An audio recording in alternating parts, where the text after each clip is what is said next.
Come join Greg and Richard right here on Talking Red.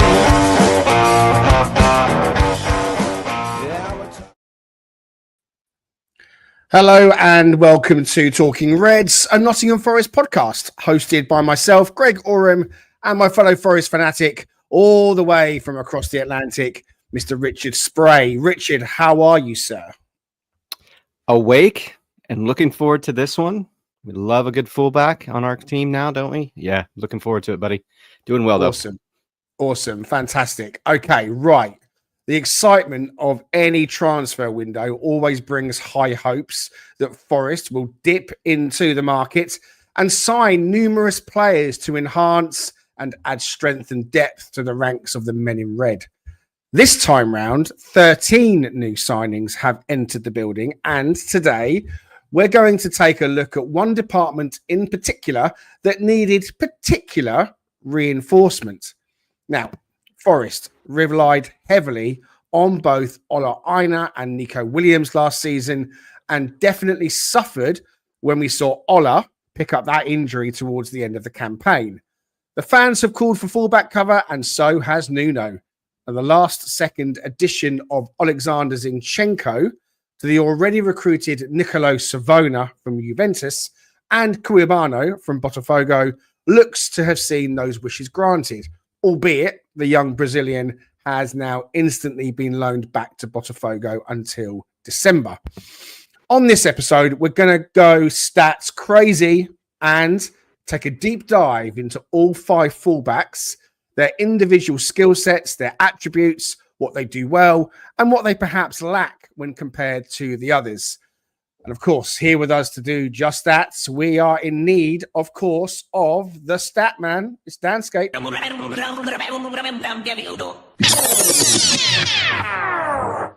a stat man.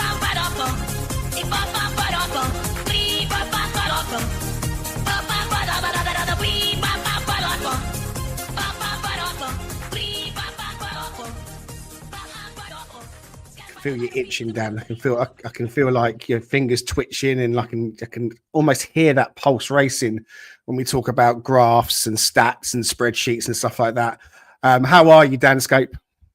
Oh yes, excited. You've let me loose with the spreadsheets yet again. If you're listening to this, then I think you might need to tune into the old video version to get the full experience of graphs galore. And I've got a challenge for you, Greg. If you've got a little sample that every time I say left-footed left back, if you can find something that's like a celebratory jingle, that'd be amazing. Yeah, left-footed left back. We got one on deadline day. There we go. I think we can't. Yeah, that'll do. I don't know. StreamYard have been very kind to add in some sound effects all of a sudden. I mean, I've got my own, but they've added a few themselves. So I've been looking through their catalogue. We've got a screaming man. We've got a heart beating fast.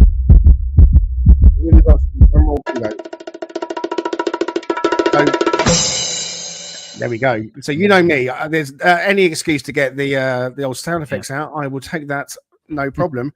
All right. If you are listening and watching along, thank you for being with us. It's Saturday afternoon, just gone 2:00. No Forest playing because it's the international break. England are coming up a bit later. So we thought we would pick Danscape's brains and take that deeper dive, because the fullback area was or has been an area of concern.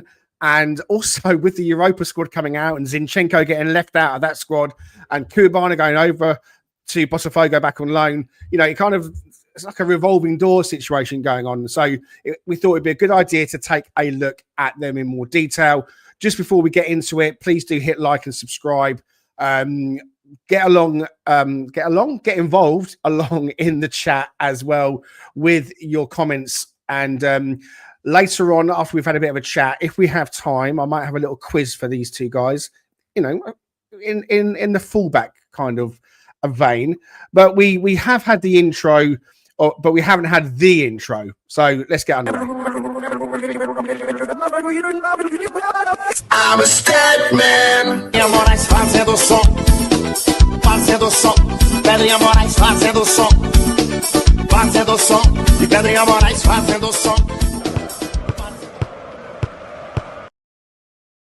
Serge Laguna's favorite piece of music, of course. He's doing okay, guys. He's thankful for all your support and well wishes, but he's still got that battle on his hands, and it continues. So hopefully the Statman music will cheer him up if he tunes in. Danscape, the floor is yours. Okay, doke. Right, stats time. Ooh. So as I've said before in the old stats dungeon, spreadsheet dungeon, I've been trying to work on like profiles for players and things. So trying to combine stats and tell us a little bit more about what different players offer us and what they do well and all that kind of thing. So obviously, yeah, just looking at fullbacks today. As I just wanted to share a couple of things on the stats before we get bogged down in it. I know when you share these things, different people have different views on them. It's worth noting that whenever we look at all these stats, consistency is the thing that is the most important, right? If you have a player that has one good game and then 3 bad games, that one good game is not going to show up in these stats. It's about the consistency over the whole season. So it benefits those kind of players. It benefits specialist players that have a particular role to do. And other things, it can be about style as opposed to quality. It can be the job that player's asked to do in a particular team, not what they're capable of doing in another team and all that sort of stuff. So there's some, a few caveats and things there just to say up front. And what I've been doing, like I say, is trying to put these stats in some kind of roles that sound a little bit like something hopefully people will, understand from the type of players that they see. So there's a whole list of roles, but the ones we're looking at for defenders generally is the stopper role, which doesn't really apply to fullbacks today because that's more your centre back. That's head it, kick it, clear it. The marauder role kind of applies a bit to fullbacks, but again, it's mainly one for centre backs that loves kind of dueling and getting into the opposition box as well, and corners and that sort of stuff. Quarterback again doesn't tend to be fullbacks, although say like a Trent Alexander-Arnold can be a little bit like that because he pings balls forward quite quickly and directly. So then the 3 that are most relevant, I think, for today's discussion is like the deep conductor. So that is a player that just gets involved on the ball. Lots of possession, lots of short passing. They become like the extra midfielder. And then you've got your fullback and your wingback. And the difference between a fullback and a wingback really is how much they get forward. So fullback is defense first. Wingback is that box-to-box player that's flying up and down the wing. And to be fair, most fullbacks these days are really wingbacks because teams don't tend to play with like a 4-man midfield that blocks the pitch up. So, the fullback has got loads of room to run into and they kind of have to support the attack and all that kind of thing. So hopefully that makes sense. Obviously, if you guys have got any comments, thoughts, or, suggestions on renaming some of them, then let me know. I always thought the Marauder was definitely a player that seeks to get forward. And that almost, in my head, is your wingback. Someone who's a wingback is a Marauder. So you've kind of labelled it as a strong defender, loves duels and getting into the final third, which is the same kind of thing. So I think I know we're going to get into it, but I saw a particular graph you put the other day. I mentioned on X that I thought Ola's marauding stats were a bit lower than I expected. But, once you get into it, maybe you can clear that up a little bit. Yeah, no, there's always overlap between these things. But it's trying to make the stats work to whatever the description is. So yeah, before we start on left backs, the beautiful left-footed left back role that has been I've been converted with Nico Williams. Oh, good. Good to hear. Yeah, but I still think we need the option. So it is good that we have got obviously Oleksandr Zinchenko in the building on deadline day. A bit of a last-minute change of plans by the sound of it in terms of who we were going to bring in. And I wouldn't spend too much time on Nico Williams because I think we all know that he's already proven to be a brilliant fullback last season and also the season before. Stats wise, we're also good. And actually, his season before that, he wasn't too bad in terms of getting out and winning the ball and stuff like that. So he's up there. We know sort of what he brings on that left hand side. We know he is a box to box player. He does pop up in the penalty box a lot at the opposition side as well as doing his defensive work. We know he's quite good at carrying the ball and he's pretty neat and tidy on the ball. So he does fulfill that. I mean, as you can see, he does fulfill that marauding role a little bit at the top there, like up at 80%. It's not a bad score, but he's mainly that wing back role. because he's mainly overlapping, he's mainly crossing the ball as opposed to kind of getting right into the box.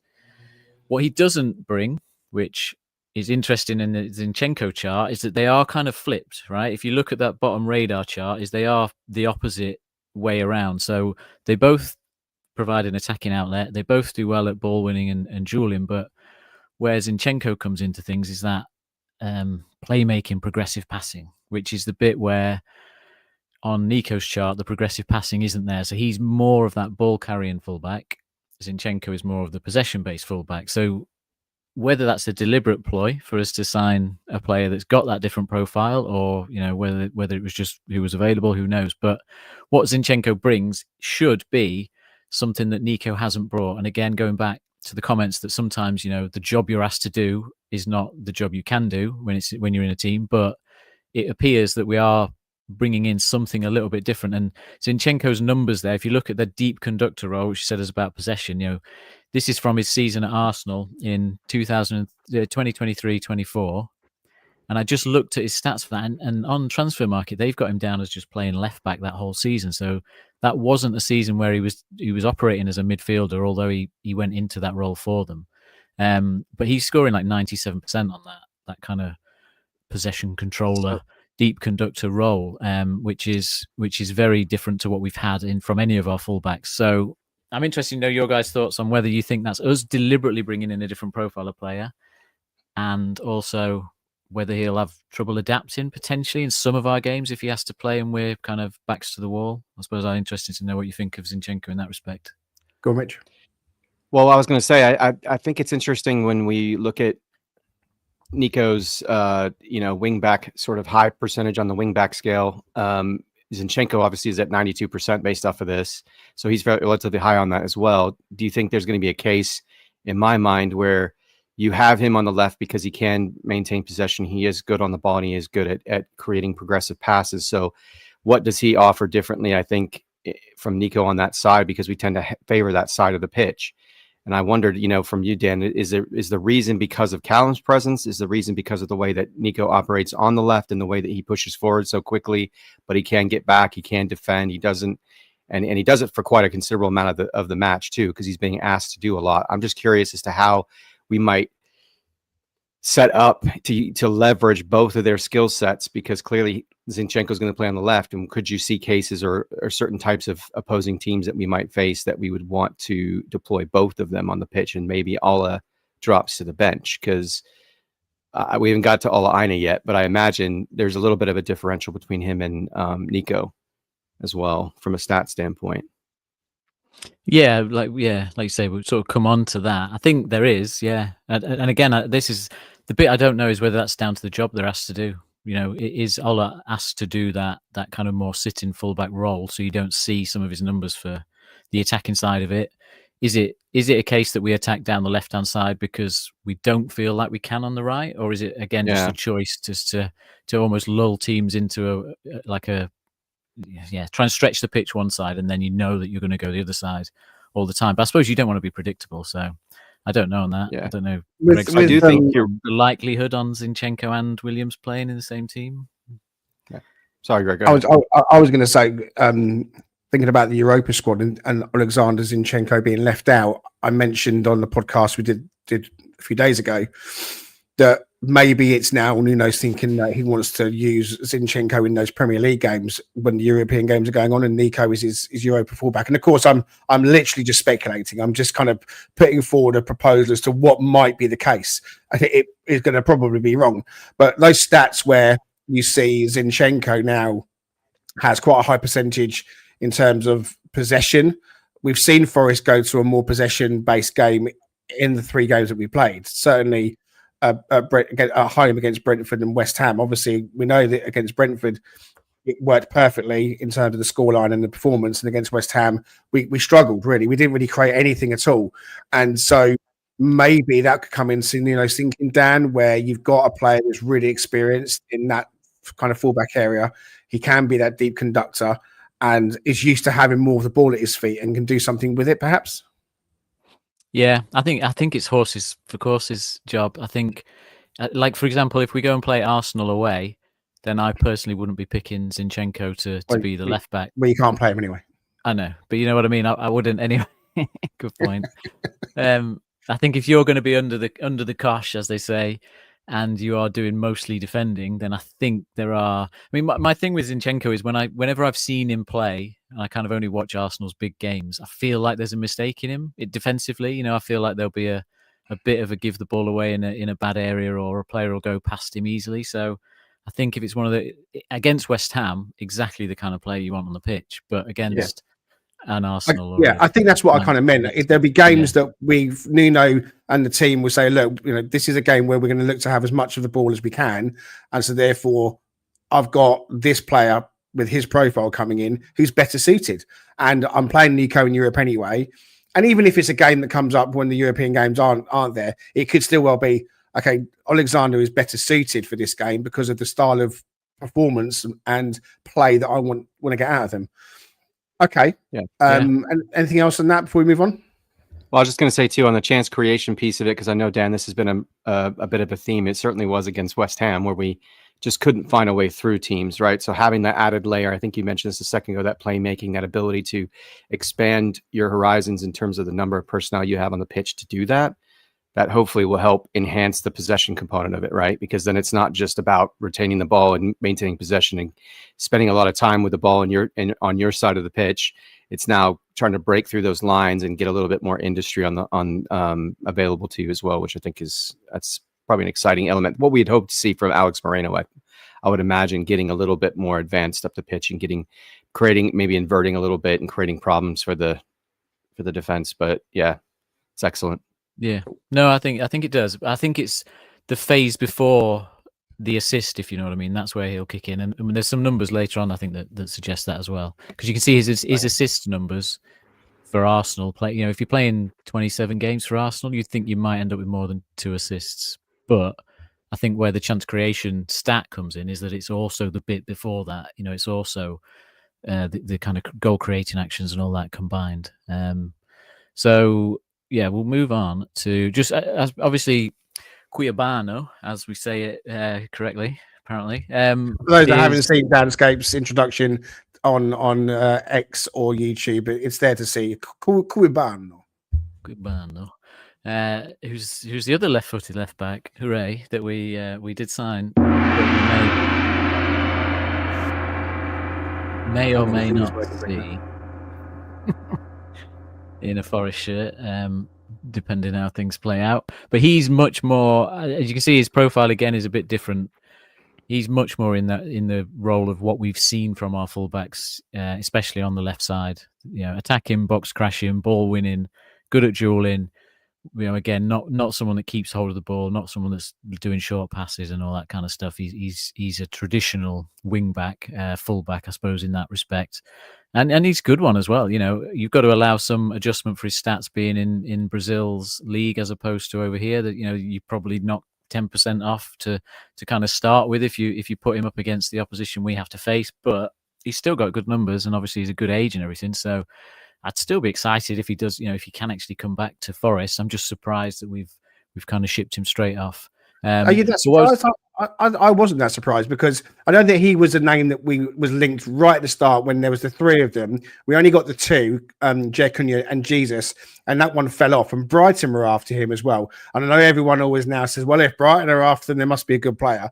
But, you know, and I think they came back in for him. So the fact that we got him in the end, by hook or by crook or however we got him, it makes sense to me to send him back to Botafogo. It's only until December. I think he wanted to stay and see it out. And I think Jekunya almost was another one that wanted to stay with him and see it out as well. And maybe on reflection, it might have been worthwhile just letting him do that, because it doesn't look like he's going to get much game time. But he looks like one for the future, Dan. Cuiabano, that is. Yeah, I mean, if it's only till December, I suppose, I hadn't appreciated that. Their season's obviously a different setup to us, isn't it? I just think he's one of those players that will need a time to adapt. So I would say the earlier you get him to Forest, the earlier you get him training week in, week out, and really get a chance to assess him and get him up to speed, the better. Because I think if you can't, I don't think he's the kind of player in that role and how much we have to defend a lot of the time that you can just throw in. So I suppose that's my only reason for thinking that if you send him straight back, do you ever really see him over here? Because it'll just take longer and longer to adapt. But yeah, like you say, if it's December He's only obviously young enough to adapt as well. So I think we'll see him back. He'll come back, and it's a 4-year deal, 2 or 3 months to finish off their season, and that he wouldn't have possibly got a look in or even got into the squad because of the way we've signed Zinchenko so late. So for me, it makes sense. What about you, Rich? No, I agree with that. I was going to say he'd probably be an understudy to Zinchenko, learn from him, learn from Neco. I mean, they both offer different elements, as you just pointed out, Dan. So it's good for him to just get in training with those guys and start to, absorb things visually as well as physically, like on the pitch, and give him that necessary time, as you mentioned. But you're right. I mean, we've all seen where it's problematic when they don't get that full preseason.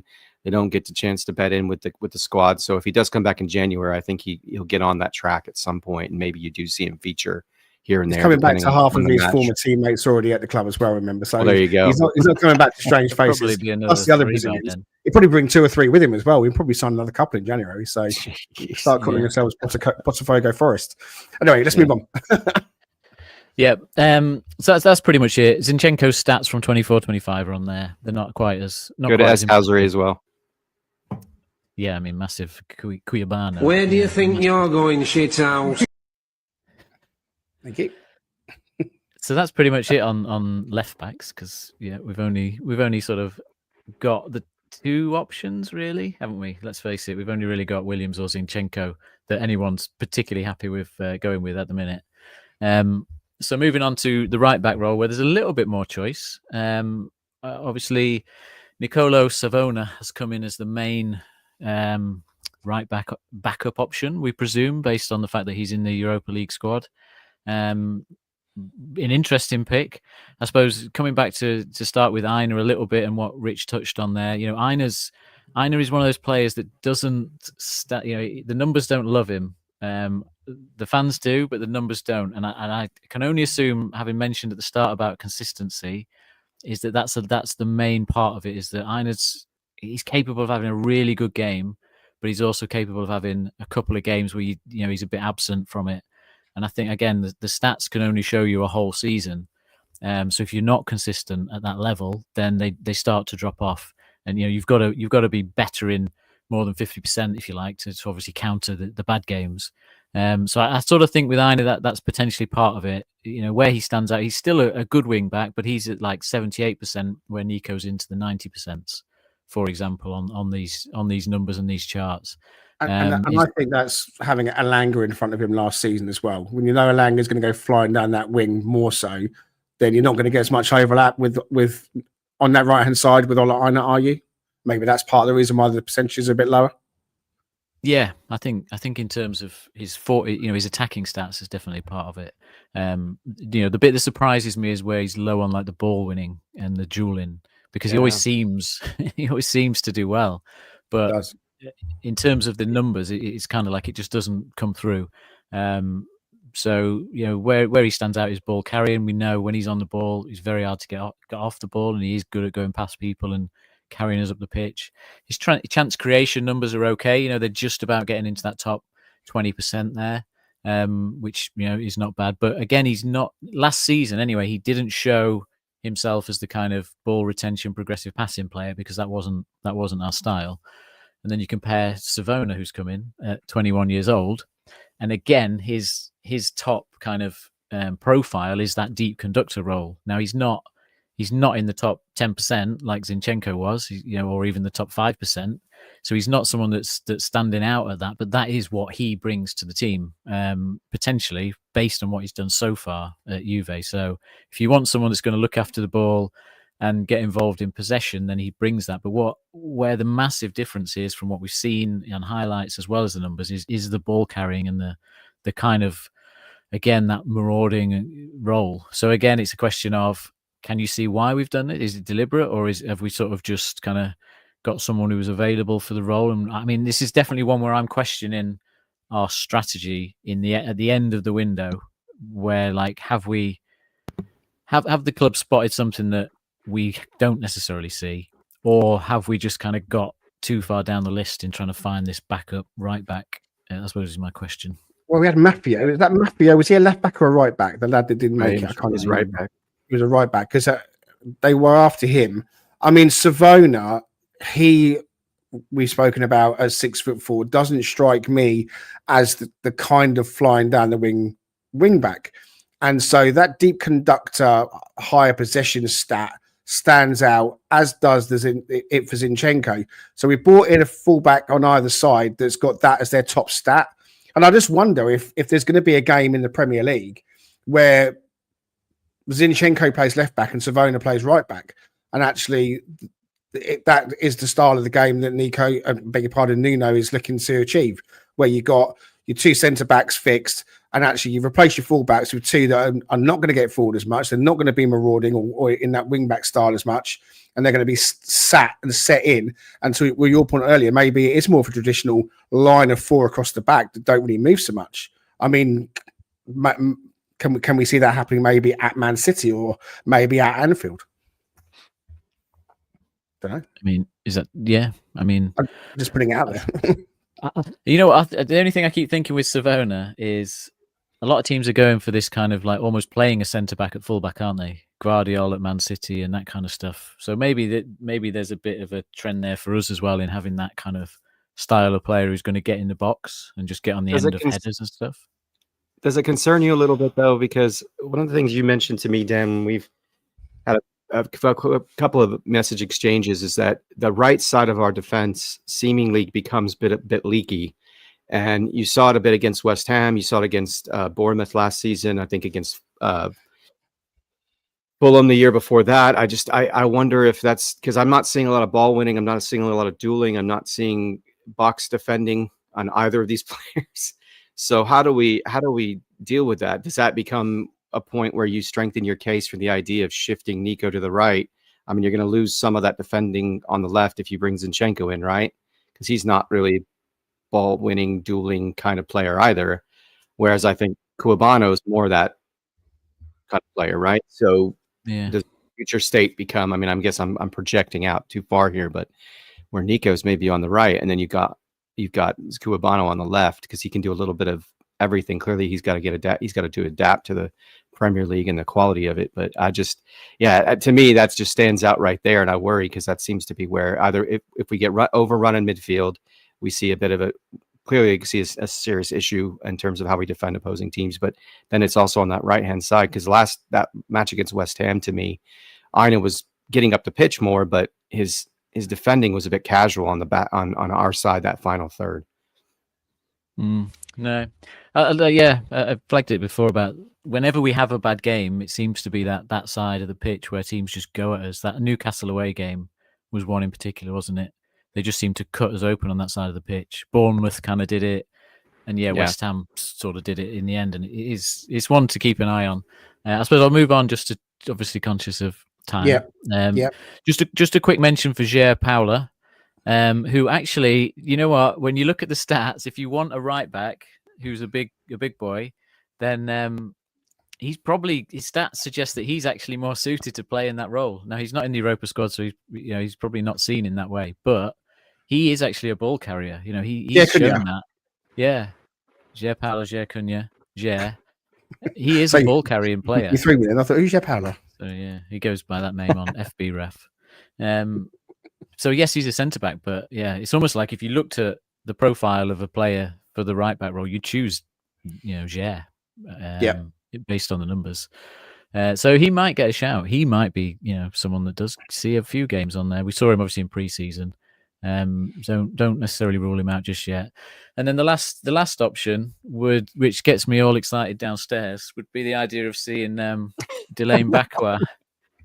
Delaney Bakwa at right back, and got our innuendo in today. Yeah, Dan and Doy on the right forward role. Those two on the same side of the pitch would be quite exciting.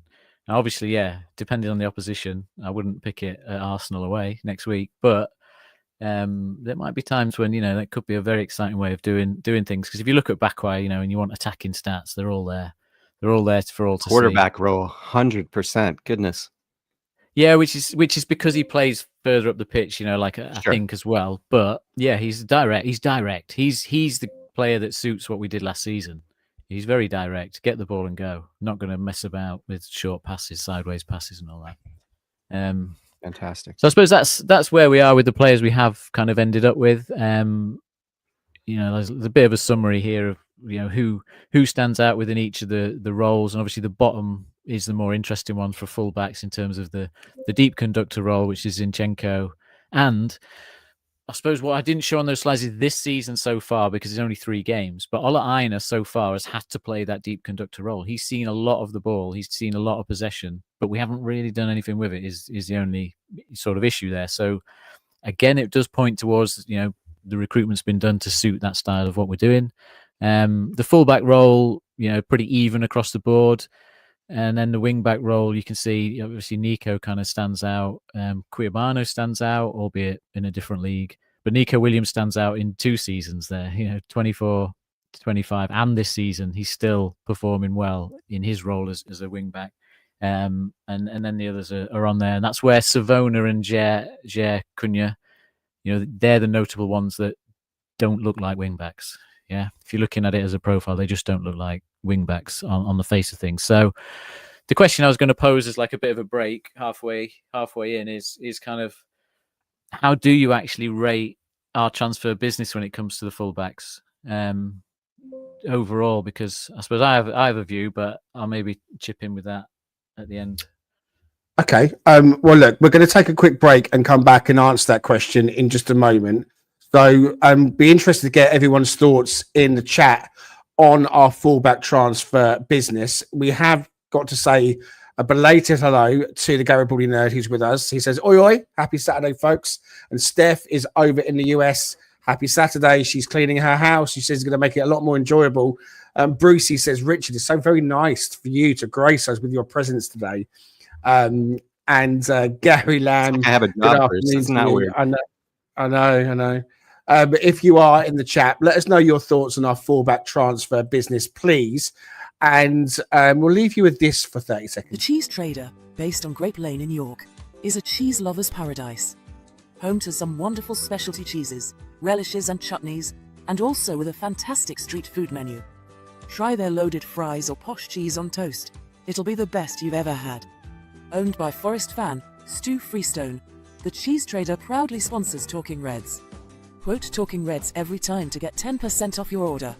The Cheese Trader and Talking Reds, the perfect cheesy mix. And don't forget, guys, you can get 10% off when you quote Talking Reds by popping in to see Stu in York at the Cheese Trader. Every single time you can quote Talking Reds online and get 10% as well. So our proud sponsor. He's at a wedding this weekend. He's at a festival wedding. So he showed me some pictures. It looks absolutely fantastic. So Richard, I sent you over something. I'm not sure if you were able to get it up quickly, because in the last sort of few minutes or so, as we were talking, I received a text message, which I thought was absolutely fantastic. So are we there, Richard, or not? I don't think we are. I'm not sure we are. I think I'm losing Richard.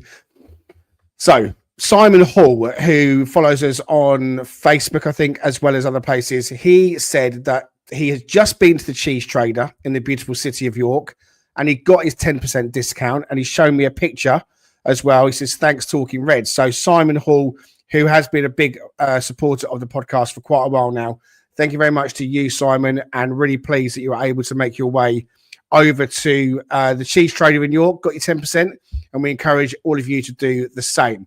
All right, let's move on. We're back with thoughts on our fullback transfer business. I'll quickly give you mine, if I may.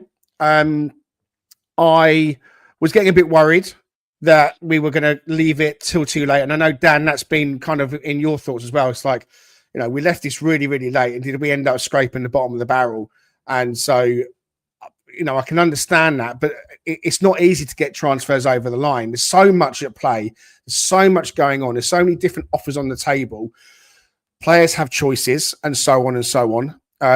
But looking at who we got in and what you've talked about so far, Dan, when it comes to Nicolo Savona, I'm open-minded. I didn't know anything about him, but I do think if you come through Juventus Academy from a young player and you've ended up in their first team, one of the very, very top teams in Italy, then, you have to have ability. You have to be you have to be decent, surely, because it just makes no sense to me that he would play the games he's played. I know it's not hundreds, but it's certainly nearly 50, I think. And I think he's even been in the international squad as well. So in terms of Nicolo Savona, I'm happy. You know, I'm open-minded. I'm happy. I'm interested to see how we'll use him. He's a different profile to Ola Aina and Neco Williams. I'm thinking of Neco in that right-back slot as well. So I'm excited and I'm open-minded. The one that really kind of got my juices flowing, as everybody knows by now, is the Oleksandr Zinchenko one, because of probably the way it happened with me and Richard doing our transfer deadline day episode. And then all of a sudden at like 2 minutes to 9, the news breaks and we were able to kind of get it out instantly that all of a sudden Oleksandr Zinchenko had signed for Forest on loan out of the blue. And that just really struck a chord with me because of his experience in European competitions. So I was really happy thinking, great, we're going into the Europa League and we've got a player here that brings 44 games that I've since discovered of playing Champions League football for Man City and for Arsenal. But lo and behold, he is left out. And I know that's been a big bone of controversy over the last few days. But I still think he's going to have a really important role to play in the Premier League. So again, looking at those metrics you've touched on, Dan, maybe that ability to hold on to the ball more or be more of a deep line conductor is an area that Nuno wants to investigate with the team this season. You know, we can't just be that team that sits back and counters all the time because we've been found out doing that. So a different style of play is on the menu. And so Zinchenko, yeah, listen, come on, what's not to like? I know that he's not the best left back in the world, but he comes with good pedigree. He's only 27, 28 years old. He's not injured, guys. He's been playing for Ukraine last night, so he's not injured. Everyone's saying, well, he's not fit. Well, he must be fit. He's playing football. He just hasn't been playing for Arsenal. So I'm on board with both of them. Cuiabano, I've already said, makes perfect sense to go back to Botafogo. I think we'll see him in December, and I think we will see him in the Forest shirt going forwards. But what do you think, Rich? Yeah, I can't disagree with that. Savona was a bit of an out of left field scenario because I don't think we anticipated that type of player because given the stature and given the what the stats were that Dan just shared in terms of him not having the same kind of, I guess, skill sets that we've typically seen on that side of the ball. But it's definitely an interesting choice. And maybe there's just certain things that you see in players clearly when you're scouting these players and you see there's traits that they have that you feel like you can develop because we know they're not a finished product. We've seen that with Murillo as well.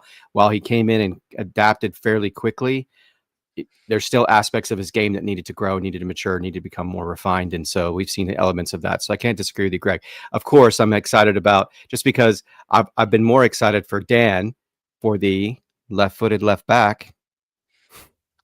Listen, you can't decide you're going to start chucking that in there. And come on, with the S-Housery, you get the whole proprietary sort of like.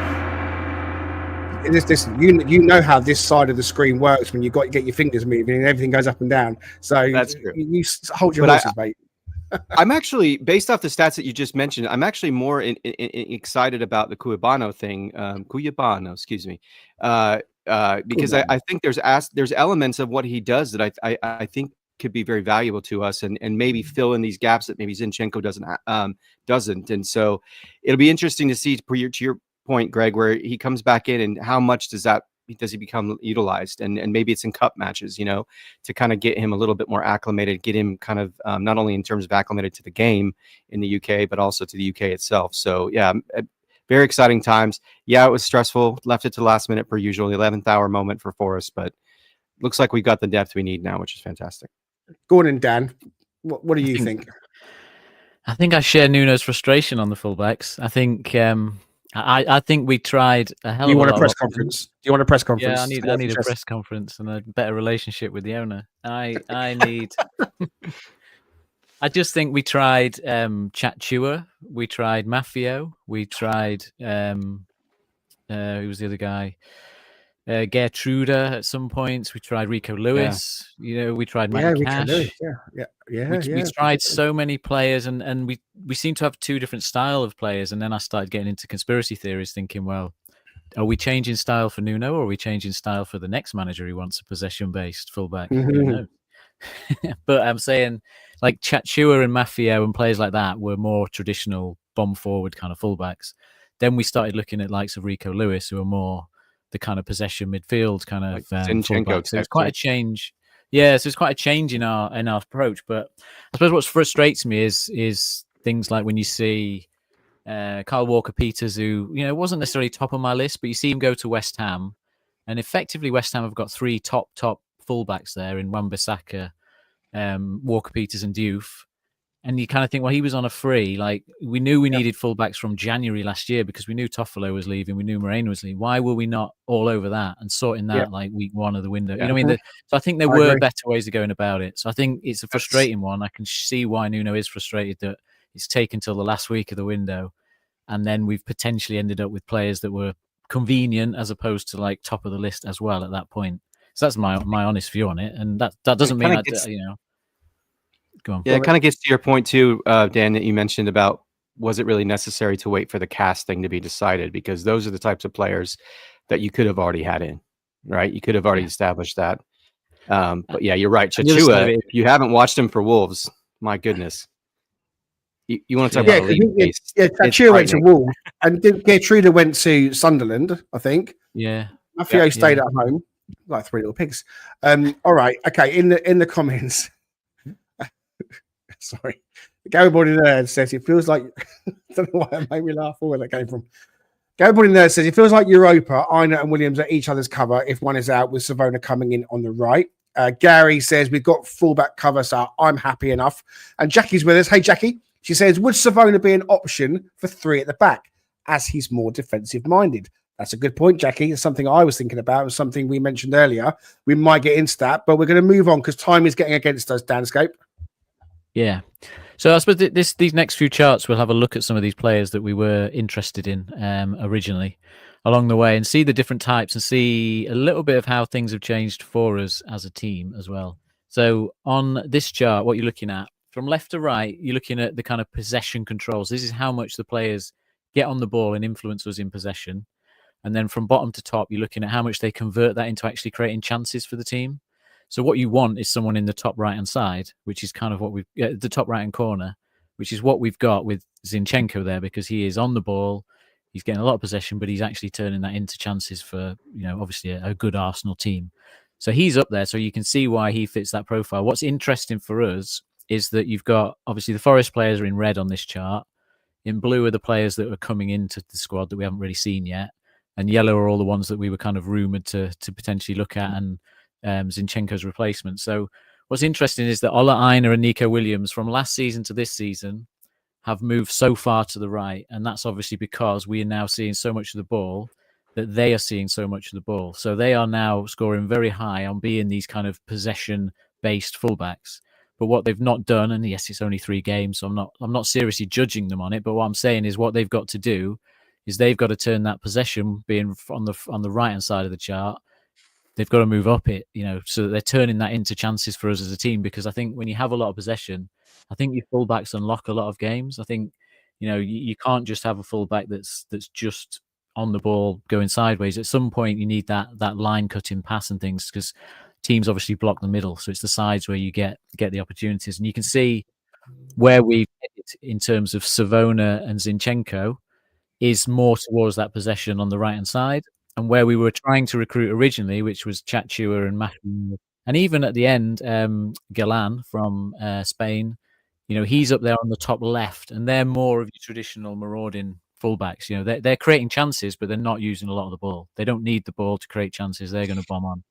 So it's just interesting to see where we've ended up, and also that change from last season to this season and the challenge that faces Aina and Neco to create the chances. Okay. So this chart kind of flips it the other way, and I wondered whether Chachua was one of the players that kind of got away from us, that maybe we could have spread a bit of that Hutchinson money on getting him done earlier, maybe. In another world, if you're looking for a player that can carry the ball and can crash into the box, you want someone in the top right of this chart. Zinchenko's there again, right? So Zinchenko provided that when he was a left back at Arsenal. Cuiabano definitely provides it. Nico Williams provides it. Calafiori provides it for Arsenal now in place of Zinchenko. But Chachua was someone that was right up there for that. And I just wondered whether, maybe he kind of got away from us a bit. What Savona is obviously then down the bottom left of this chart. He's not shown that so far, that he's going to carry the ball or kind of get into the box that often. And again, you can see Aina, good at ball carrying, but he's not getting in the box to kind of get on the end of moves. And again, there's room for improvement for him to move over to that side if we're going to see more of the ball. And then this was looking at, I suppose, fullbacks that offer the two types of threat. Yeah, so you've got the wing play option, which is going round players and crossing, and you've got the progressive passing option, which is that getting on the ball and dictating play. So what you're looking for, ideally, I suppose, if you want an all-round fullback, is someone that can do both. And again, they'd be in the top right-hand corner of this chart.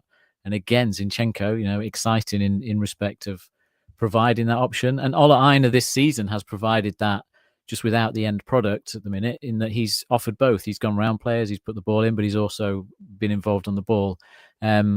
What's I suppose the reason for circling the guys down the bottom right is they're not gonna offer you the different style of play. They're just going to be wing playing fullbacks, right? So that's the Chachuas, Matty Cash, that kind of thing. They're down there. So again, it's we've kind of got Zinchenko. If we get prime Zinchenko, you'll see that he's providing a lot of options here. I don't know whether your thoughts, if you've got any concerns on Zinchenko in terms of his lack of game time recently and things, and other off the pitch stuff, anything like that. Whether we will get prime Zinchenko for us. Well, where's Calafiore? Because I wonder, is he a better defender? I mean, I've seen him play a lot of, to your point, box crashing and getting into the offensive side of the game as opposed to the defensive side of the game. It seems more regularly. So maybe that's the thing. He's just a younger version of Zinchenko. I don't think he offers as much on the ball. I don't think he's a possession-based sort of fullback. Which is interesting. Yeah. But I mean, to Greg's point, I wonder if just because of the level of competition you face week in, week out, it just seems like, I mean, maybe I'm reading this completely, I'm completely off base with how I'm reading this, that maybe Greg's point about him being more involved in the Premier League matches, because you're going to need to open up teams a little bit more, right? You're going to have a harder time, especially considering that we've now seen a pattern where there's a low block team, we can't seem to get around them. We can't seem to get through them as consistently as we want. When we've had issues and we have lost, we've been losing against teams. I mean, last minute losses against teams like Everton, right? Who are a bit of a defensive nightmare and then a little bit of a low block team as well, right? So I be interesting to see how he's going to set this up going forward. But I don't know. Maybe there's aspects of this that clearly seem to speak to what Greg was referring to. What I would say is that Zinchenko was never the out-and-out first choice at Man City. We know that Pep loves to rotate, and actually Zinchenko got a good amount of game time at Man City, and he was used in some important games in Europe and in the Premier League, also in that midfield role as well. And I think his reputation, possibly in his final season at Man City, was probably at its highest, which was why when Arteta wanted to bring him into Arsenal, at the same time was Gabriel Jesus, both from Man City, players that he knew from working as Pep's assistant. When Zinchenko arrived at Arsenal, he immediately transformed Arsenal into a better team in terms of defensive and certainly, in the way that he plays. He filled a gap or a position or made them better in that first season. And that was the season that Arsenal were back again challenging for the title. And so he's had a really important role to play coming from Man City to Arsenal and was relied upon.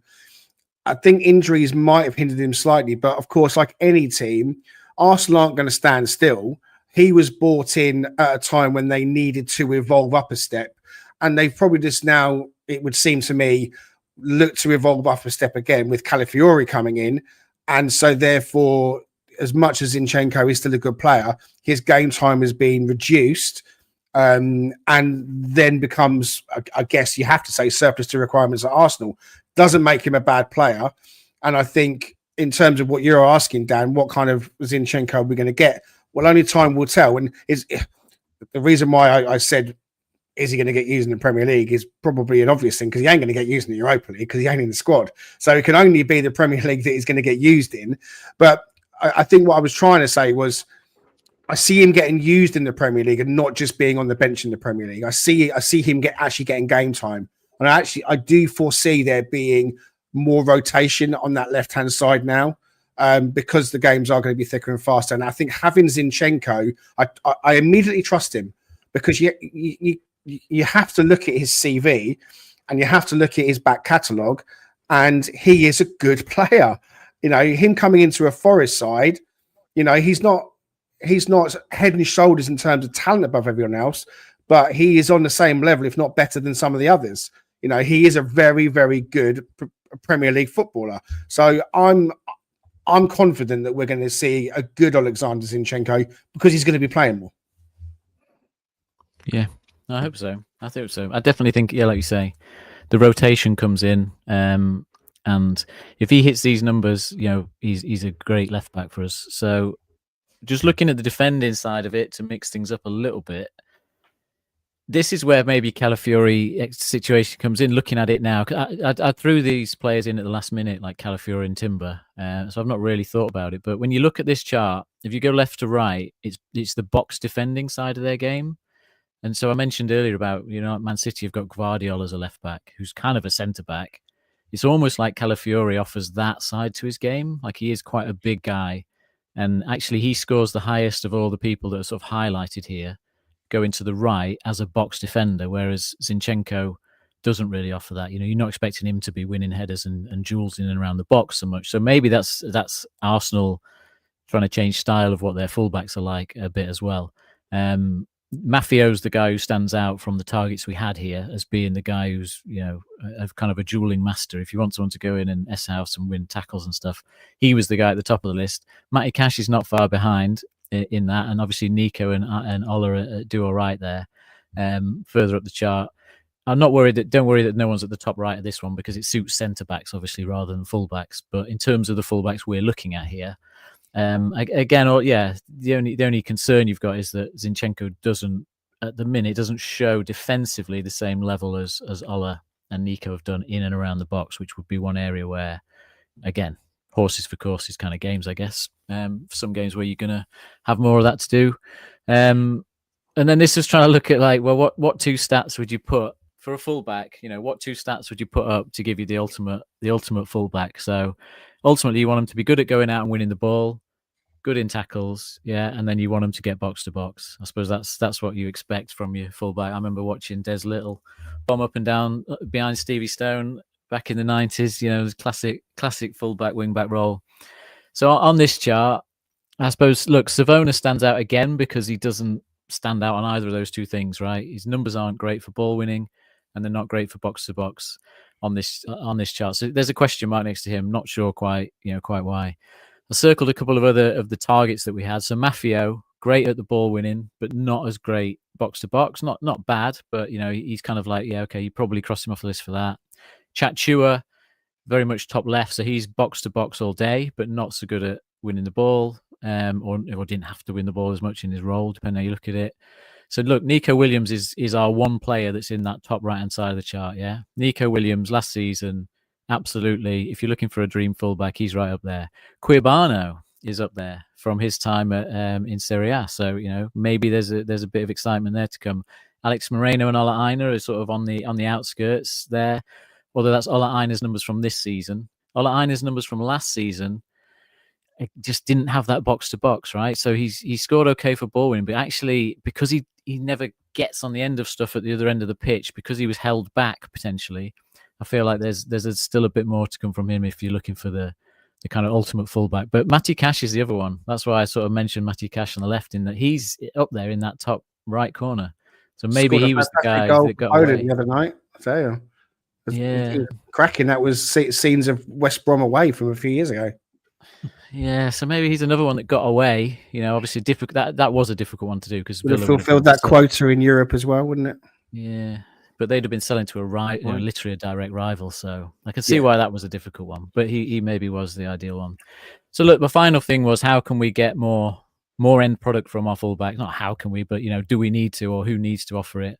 So this one was just looking at left to right is how much defending they have to do, and then bottom to top is ultimately, you know, the XG. Everyone loves XG. So this is your expected goals, but also your expected assists, right? So this is ultimately your end products, regardless of touching the ball, possession, and all that.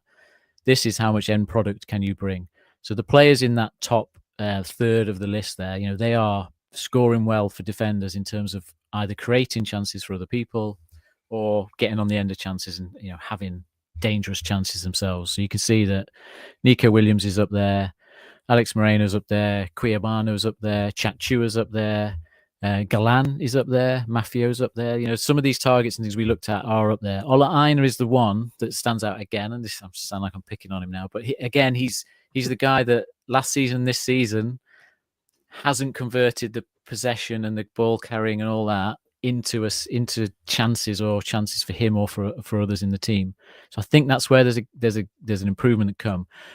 I suppose the one thing I would say is that Zinchenko's also down there, right? So for everything we've said so far about him being good on the ball and creating chances and stuff, again, he's not necessarily a guy who's involved in that final ball, and he's certainly not someone that I think is going to be a threat himself in the box. I don't know if you disagree from what you've seen of him, but I think that stacks up because he's good around the box, he's good deeper, but he's not a guy who's going to necessarily drive into the box for his own shot or get on the end of a header or something like that. So there's a bit again there where you could say other targets come into things and maybe offer a bit of that. And then I think the final slide, now that everyone's had their Saturday full of graphs, was just conveying that again. So final third impact. So if you go left to right, this is your non-penalty goals and assisted goals again. Yeah, so you want to be as far right as you can on this chart. And you'll see Trent Alexander-Arnold, for example, is right on that far right side. Pedro Porro, right on the far side. Alfie Doughty from his time at Luton, obviously for banging in corners. Ait Nouri, these are the players that kind of get snapped up for big money because they're the fullbacks that contribute in that final bit of the pitch. So basically what you want is your players to be as far right as you can. And you can see we're still in that bracket of needing to try and say again. Maybe not that far right. different podcast, that one. We need to shuffle a little bit further over. Nico Williams is doing well. Aina again lagging behind. Cuiabano is that kind of player that is into that side of the chart. So this is one to track, I suppose. Is can we convert our fullbacks further over there?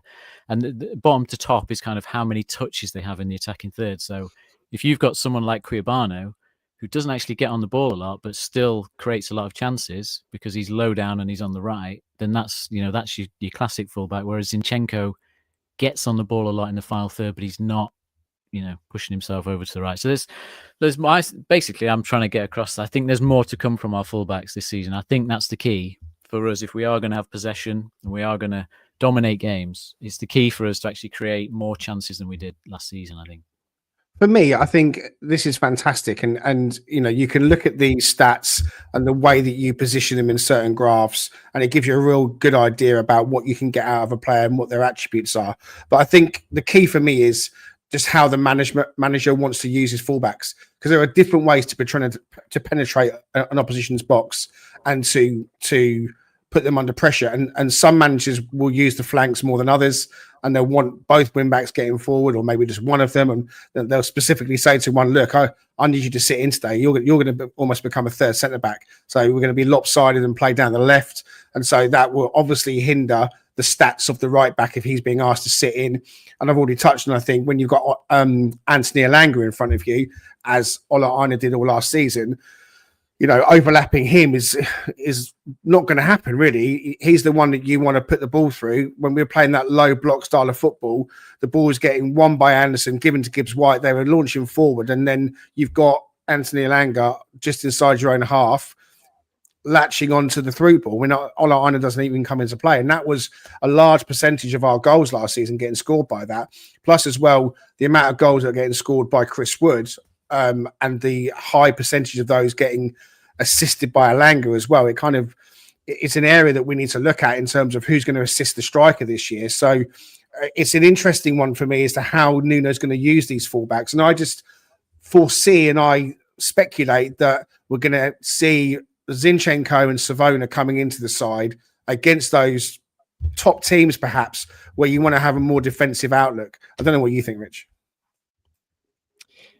Yeah, I mean, maybe not Zinchenko, but to your point, he can do a little bit more in terms of possession. But yeah, and chance creation that was already mentioned. But no, I can't disagree with any of that. I think it's Yeah, the Aina thing's a bit of a conundrum just simply because, like you said, Dan, you don't want to pick on him. But I do think Dan's statement last season when we would talk about his performance level and how we were setting up, especially when we looked like we were just so good defensively in every aspect, was somewhat, not predicated, but sort of correlative to his staying back deeper and sort of managing that area of the pitch a little bit more than maybe the year before, where he was moving forward a little bit more frequently. But I think he was also on the left side the season before, if I remember correctly. So I'm curious to see the stats in terms of what he looks like on the left versus the right, because I don't know if there's any differential there. But I feel like there's more to come from him. I'm glad he's getting an opportunity. He certainly needs to improve his crossing. That West Ham performance was just horrendous in terms of not being able to get anybody on the end of the ball. But and as you said, Greg, you need that at this stage, and hopefully Dan and Doy can provide that. I mean, if yesterday's match is any indication, he's the assist master that we need. He may not have the pace that, like we all said, there's not many in this world that have Alanga's pace on the pitch. So, but from an assist standpoint, hopefully he's the one who fills that gap. But yeah, I would love to see Ola. And like I said to Dan, I just felt like optically, again, this is not about the stats per se, but optically he looked like his one-on-one defending was a bit lacking because he just sort of seemed a little bit lazier. And I know that's a very negative term, but looked a little bit lazier on the in terms of how he's managing that component of it. But he's still silky smooth. For those that missed the game Richard refers to, Dan and Doy picked up 2 assists last night for Switzerland in their 4-0 win. And, just quickly mentioning Dan and Doy, first 3 games, he's getting a little bit of flack. I think it's unfair. I think he's going to come really, really good. Goal and an assist. He's just bedding in, and there's more signings to bed in as well. So look, we're going to have to be patient with these guys, the fullbacks included. I've just gone past the hour mark, but we aren't quite finished yet. I want to say hello to Wolfie, who hopefully is still with us. He mentions Traffair as another good option as well. I think he's ended up at Bournemouth, if you correct me if I'm wrong on that. Yeah, you're right. Simon F. Fascinating stream. Could listen to Dan talking through his charts all day. Thank you, Simon. And if Dan, you give Dan the chance, he will do just that. I was going to say. And Gail says, great work, Dan and everyone. Absolutely, indeed. All right, look, I put together a little quiz for you guys. It's a fullback quiz. It's a Forest fullback quiz. So what I want you to do, both of you, is to pick up your phone. You're gonna WhatsApp me your answer, okay? And then I know that you guys you're gonna have about 10 seconds, maybe a bit longer, because time is running short. So I'm looking for either left backs or right backs in this quiz. Okay. So here comes your first question. So get me up on your WhatsApp and get ready to WhatsApp me your answers. I want the name of the left back from the 1991 FA Cup final for Nottingham Forest. It's a nice, easy one to start with. Who was the left back in 1991 for Nottingham Forest? Let's have your answers. I think both you in. Yes, thank you very much. It was, of course, Stuart Pearce. So that's a point each. Both of you got over quite quickly with that one. Question number 2.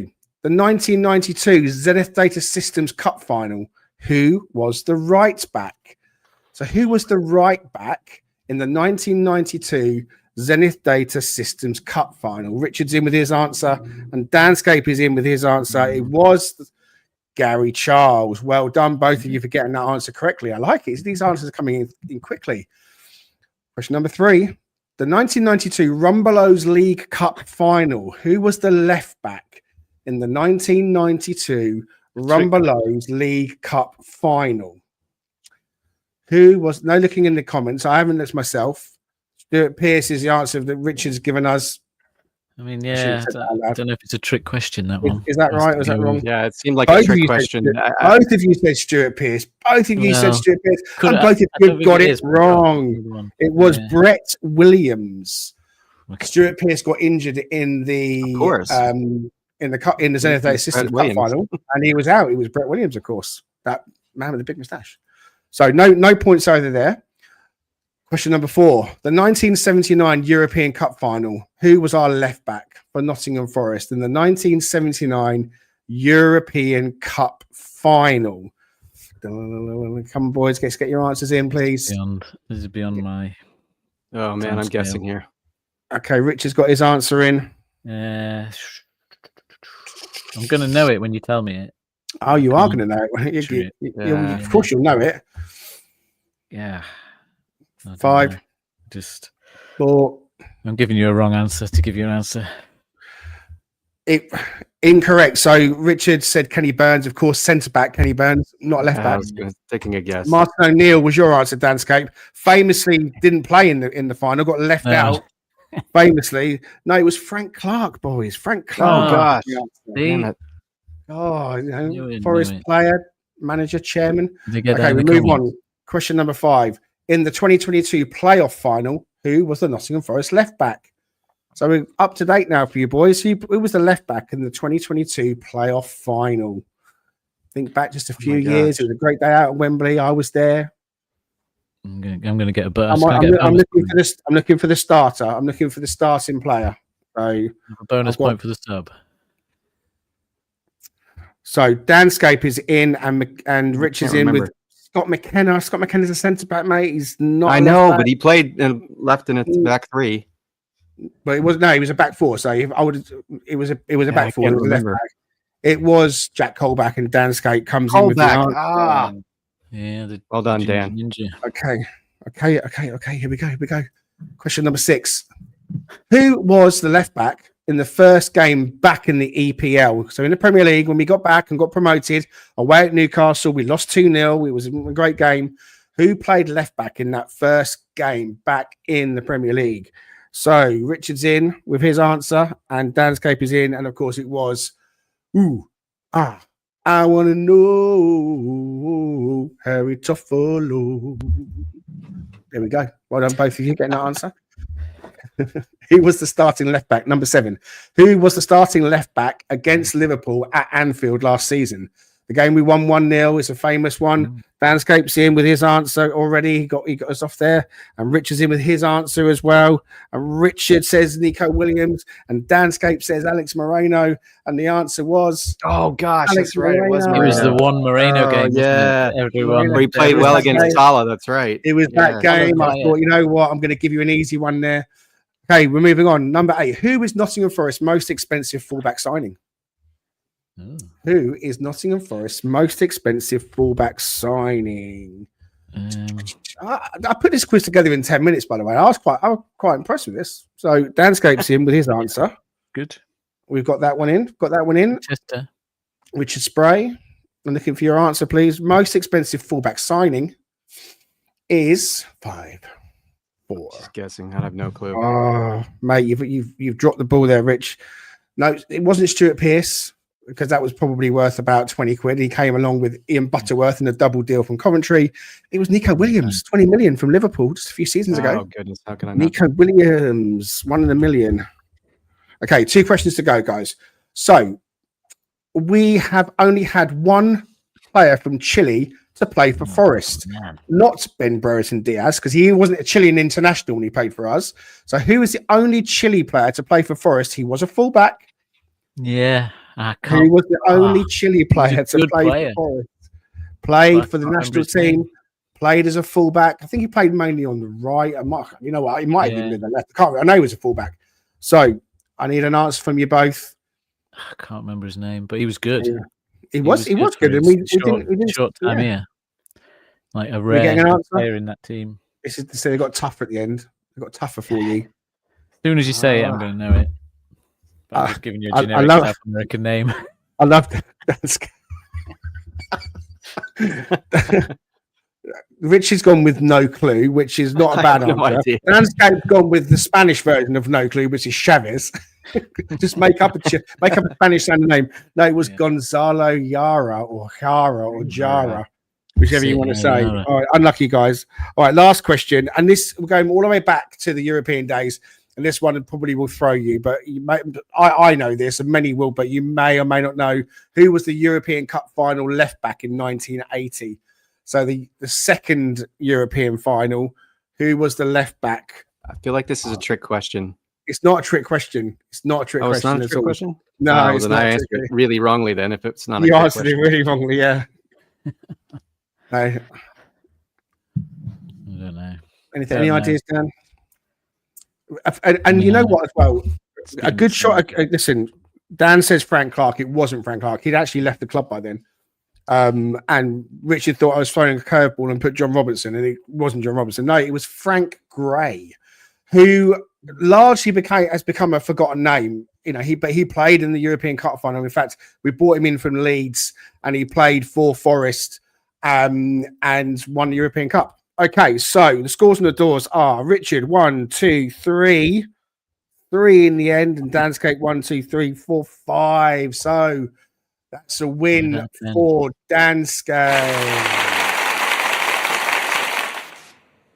Well done. That was a fullback quiz. I didn't look in the comments, but I saw lots of you chipping in with Gary. Do you think Gary was having issues with his keyboard or his predictive text? Gonzalo's something small. I love that. Tara. No, it wasn't Tara. In the end, just piss off. Colo got Frank Gray at the end. Well done, Colo. Nice one for you.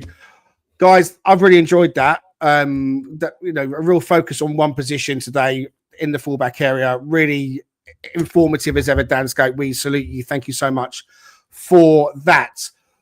Okay. Anything you want to add, Dan, before I let you go? You got a minute. The floor is yours.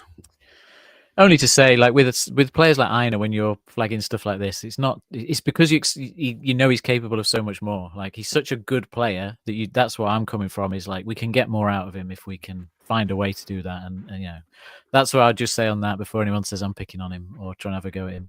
I'll save that for Hutchinson and Louise. Richard Spray, anything from you, mate? Probably just stating the obvious, but it's just nice to see the stats match up to what it looks like on the eye test, right, Greg? Which is Nico Williams is probably the most balanced player we have in that back line. So he's a hell of a player, and I think he's still got more in him too. I mean, he's still a young guy, so it's exciting to see what can come from him. I hope he gets more assists this season. I hope he does develop that chance creation component to his game a little bit more, because I think he definitely has the skill sets for it. And to your point about Ola, I mean, he brings so much outside of it's the intangibles that he offers, if nothing else. But I definitely agree with you. I think I don't know if it's just injury. I don't know if he's just not quite 100% healthy, but I absolutely agree. I think he'll get there before season's out, and he'll be up there in those stats and that far right of some of those graphs that Dan showed earlier at some point in the near future. I think it's interesting as well. The fullback area is an important position. It's funny on men's football. If you were the worst player, sometimes you go, stick him at left back or stick him at right back. But it is a really key position on the pitch. And I think most people of my age, and maybe even younger, their favourite player and their hero is Stuart Pearce, and he certainly was mine. And so I'm going to leave a word or give Stuart Pearce himself the floor, because Stuart Pearce is here. He's here to speak. He's here to give you a little story, guys. So stick around. You may have heard this before. You may not have heard this before. So here's Stuart Pearce, our famous captain. I'm going to let him take the floor for a quick minute before we say goodbye properly. So I'm going to change the layout, and here we go with Stuart Pearce. When I was a non-league player, because I was under contract, I couldn't play with my mates on a Sunday morning. So I changed my name to a Russian goalkeeper called Yak Jensen, right? I used to wear big, long black shorts when short shorts were in, with CCCP, the Russian symbol across the knees. And the name Jensen spelt out on my back as the number 1. I used to take all free kicks, go up for every corner, no matter what state of the game. Our centre forward got fed up with me one year, Mick the Dog White. He was on 6 goals, I was top scorer on 7. So I played for 2.5 years until I come out my box once, and some kids kicked me on the side of the leg. Right. And I thought, it's a bit sore, but I didn't think anything of it. Yeah. The following week, and we were playing at Runcorn in the league for Wealdstone on the Saturday.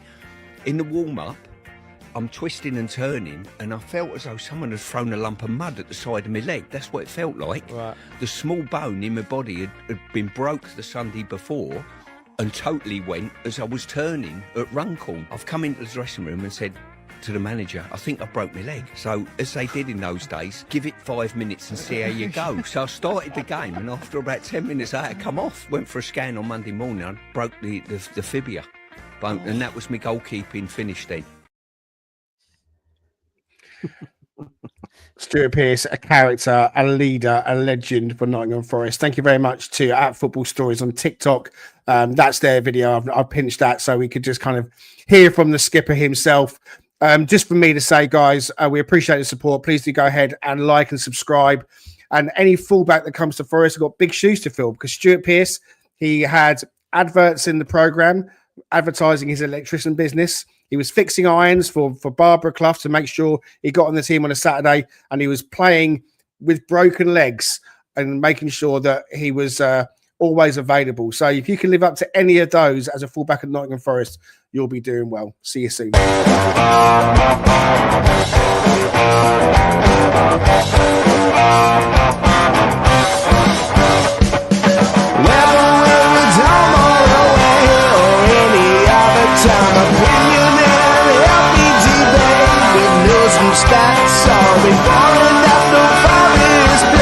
Come join Greg and Richard right here on Talk